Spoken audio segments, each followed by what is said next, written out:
I'm starting to think Urza is the real heel of this battle. I mean, come on, she just came back from a nice story, a very sad one no less. And then Urza's like, enough of that, I got real family, screw you, let's fight!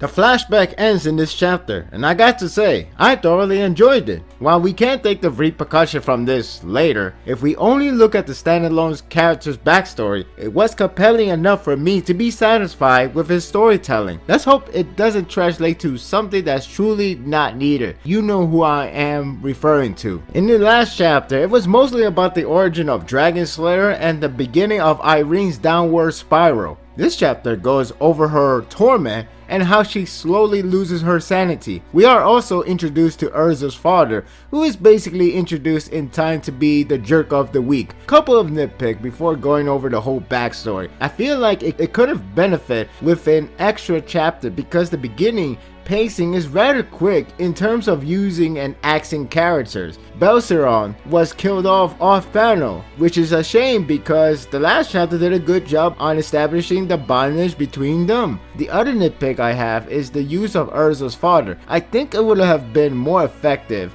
if he was introduced earlier and shown to be a person that we could see him change because of his love transformation. Instead, we're supposed to believe that he's a good guy by Irene's word, but his actions and words say otherwise. By default, he comes off as a tool for us to feel bad for Irene. Nitpick aside, I thought this is a compelling backstory as a whole. Perhaps the darkest one in the entry so far.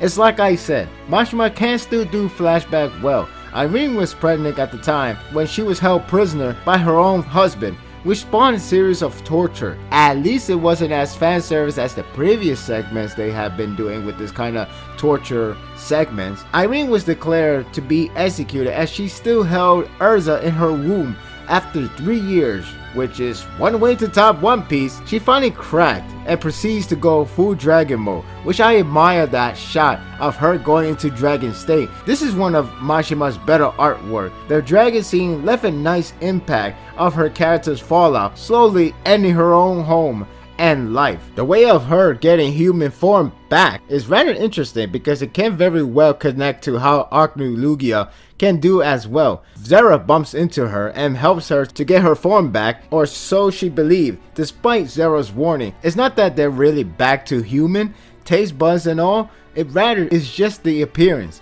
Because of it, Irene couldn't live like a human, even with the physique. She tried to eat, but the taste isn't the same. One way to use the Tokyo Ghoul method.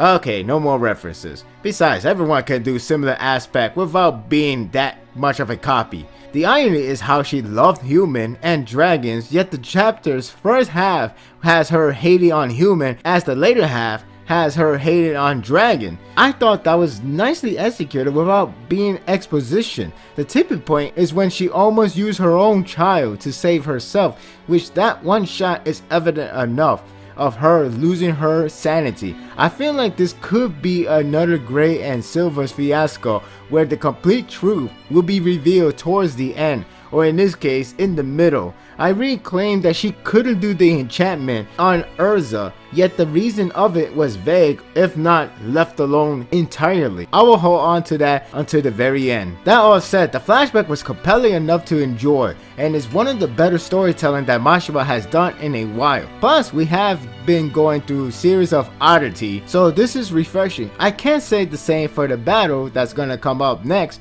because of Urza, but I shall sit this through. The visual is one of Mashima's better efforts. The dragon wings on Irene have a nice mix of pretty yet impressive design. The dragon aspect is neat as well. The expression from Irene were enticing enough to see how she ended up this way. 3 years of suffering and hundreds of years of roaming around as a dragon, or in this case as a threat, are enough to understand why she lost her sanity. It somewhat have a funny way to transition to Urza thanking Irene for abandoning her to be her real family. I say funny because she's like, okay, whatever, now we fight for friendship. I think because it went to combat mode quick, that caused this train of thought to occur. So yes, the battle will now begin. Aside from my nitpick that I have listed, it is a pretty good chapter as a whole. I enjoyed the whole backstory of Irene and glad it went the way it did. It does connect nicely with her ties to Zeref and why she acts so cold to her enemies. I don't know if this reflects anything to Urza, like a new power-up inbound, though I hope not, at least not the way I think. In any case, it's time for the battle of mother and daughter. I'm giving this chapter an 8. I think I would be more stunned to see Mashima putting something new with Urza's battle than anything else. It would be one way to start the new year with a huge change. Just imagine if we get something different, and it doesn't have to be her losing, though if she does lose, that is a change for once.